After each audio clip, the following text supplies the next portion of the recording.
So now that we've created the data in our database, the next step is to create our server. So we're going back from database to server to client.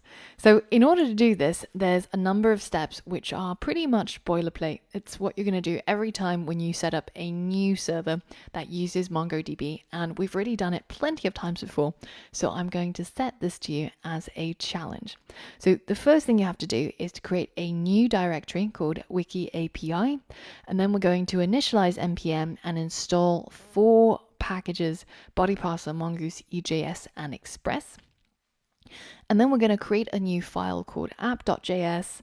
And inside app.js, we're going to add our server code. So that includes requiring all of those modules that we installed and initializing express and setting body parser up. Now, this is something that you need to do every single time.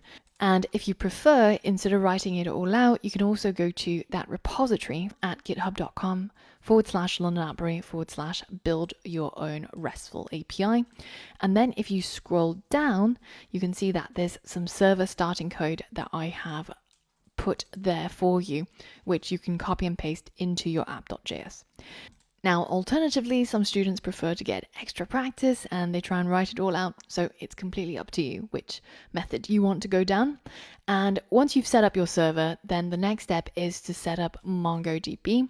And our database name, as you remember, is called WikiDB. And the collection that it contains is called articles. And all the documents in the article collection has 2 fields: title and content.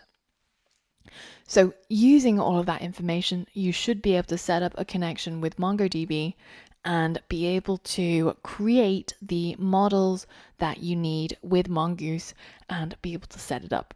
So give that a go. And if you get stuck or if you have any problems, head back over here and I'll walk you through the entire process.